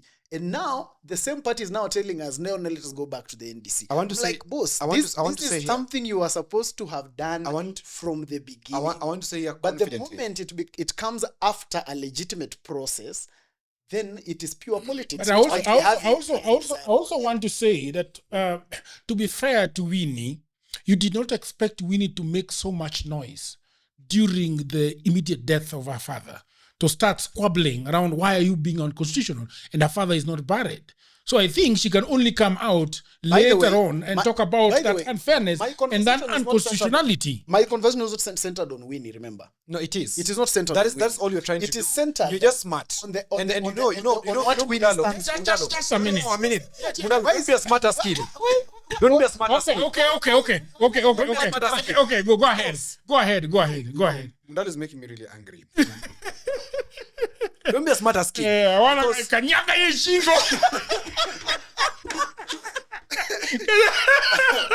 You know why Mundalo is making me really angry? It's because We can cut Mundalo- this part from the podcast. You don't want. because Mundalo is saying that this thing is not about Winnie, but she's hammering Winnie. Oh, I'm also wondering. What are you trying to do? I'm also really wondering. Then what I'm saying is Just a minute. Another minute. what Mundalo is saying is fine. I'm not saying what he's saying is wrong. What I'm saying is I'm trying to make it clear that, hey, we are not contesting to remove Oburu from the whatever, the seat. Sawa? But fact be it as it is today, I can tell you, Mundalo, that Oburu was not put there by the mandate of the people. He has to get out. Oburu He was not put there by the you've talked. Just a minute. You said that they went against the constitution. You can't have your cake and eat it. No, I'm saying that is exactly what they happened. And I'm telling you, was put there. Which part of ODM constitution, Mundalo, mention for me, open. Which part of the ODM constitution says that when the party leader is not there, then the committee can install a But party you leader. already accepted I told you that. That is my argument, actually. that is I'm the one who told It you is that it was unconstitutional. unconstitutional how you even put On there. that ground. And that, So, if But that you are was- also double speaking. Exactly. I'm not double speaking, Jagero. You're not giving me time to speak. You So are give me time to I speak. had you. Now give me time to You speak. double spoke because first of all. So can I answer? Just a minute. Okay, just a ask, minute, then I just a answer. minute. You said Yes. that there was unconstitutionality in the way Oburu was elected. And then you come again and say that your own party sat down and put Oburu forward as the party leader, gazetted it. And so then that means that he's now the bona fide party leader. True. But you start by talking about the unconstitutionality of the same. Can I now talk about the same? you're not talking. You see again? You don't want you're me not to talking because I'm not finished. Because the thing is this. You're not talking. Now none of us will. You will not talk. Then we end the thing will podcast. be- Oburu came into office through a process that was not Just a minute, Odhiambo. But you want to talk now. Yes. Let's If I don't talk, No. podcast is over. No, Stop. no. I'm not stopping. Stop. You can't talk, both of you. You don't want me to respond. Ah, But you want just a minute. No, there's no minute. There's no minute. Okay, Odhiambo. There's no minute. Let's agree. There's no minute. Let's agree that Yeah. we are giving you 1 minute and then Odhiambo In go fact, on. I need two because he has been speaking all this time. And I'll 1 tell you minute. back. 1 minute. Stop. Don't I even told count you. on this. I Counting. told you that from the onset, the process that got Oburu into office was not legit as per the law of ODM. Exactly. Themselves had no problem with it. Okay. They started having a conversation about legitimizing an illegality. So they started having a conversation and saying, now we are going to bring organs together for us to make him party leader. All of them were aware and they were alive and they were here in this country when that was going on. It went all the way to Mombasa. They came up with the name, they gazetted him alongside others at the office of the Register of Political Parties. Yes. Now, after this process that they have done themselves, they cannot now backtrack to now say, wait a minute, we needed this to go to the people. That thing about going to the people is what they needed to have started with. And why I say it's in not finishing, about... in finishing. Yeah, and in, why I say it's not about in finishing. because Yes. if Winnie was grieving and Odhiambo was seeing this, he would have pointed it out. He had avenues to point out. How? He would have gone to court. That is one. Two, he would have reported to the National Executive Committee. Before. The fact that Finish. the fact that this is coming way after can only point to one thing. This is politics. Okay. So they are simply trying let to me ask play you. politics. So let me ask you before I go back to the Amber. I want Yes. to ask you one question. Ask. Was there a hurry in making Oburu the party leader? There was no hurry. Can I talk now? But they are the ones who made him party leader. They are the members. Now you are done. Okay. I talk? Okay. Yes. One, when Raila died, it was painful to observe that within hours of Raila's death, Oburu was installed as party leader, acting party leader. And that was interesting for me because for me, and now let me from where I sit, I thought it was actually a constitution that they should be given this seat immediately after because it looked like a president that died and somebody had to be put in place. Anyway, don't speak. Now, in that case, if you look at it, No. If you look at the establishments in Kenya today, Yeah. you will realize which establishment moves with such speed to install people after they've impeached others. You will know which establishment it is. Okay? And I'm not speaking on behalf of ODM. I'm not an ODM member. That should be clear. I resigned from ODM in 2023, October 23rd. Okay? That's interesting. Yes, I did resign. And I don't belong to any political party. But I have a very soft spot for the conversation that is going on. And now your legitimacy is in question. Exactly. My legitimacy is not in question because I don't belong and I don't talk on behalf of. Okay. I am only saying I associate myself with. Okay.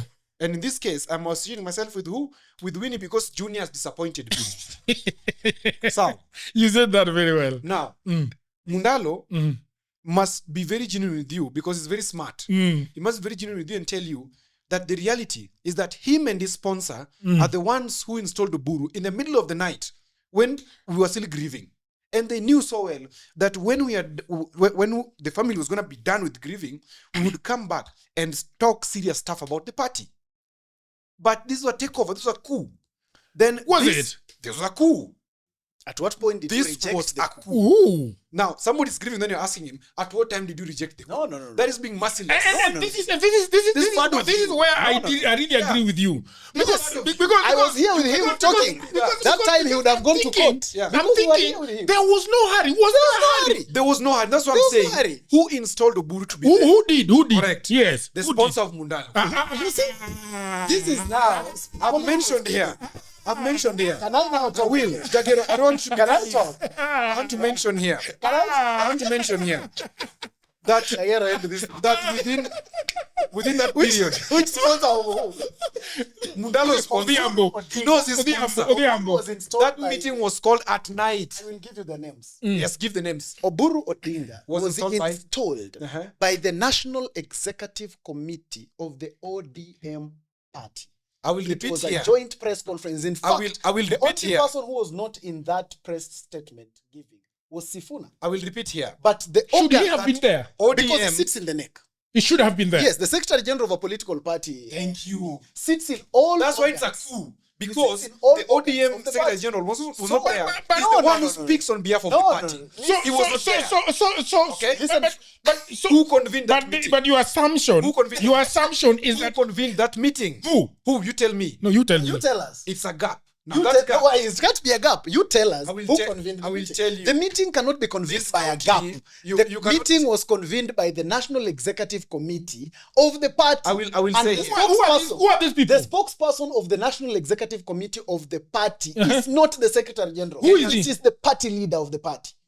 Now, in the event that of ODM, My the friend, party it leader would is Yes, the one. yes. So therefore, Yes. therefore, Yes, it is This is an argument themselves. you can't win. It is ODM. We don't need to We win. don't need to win. You see, that's your problem.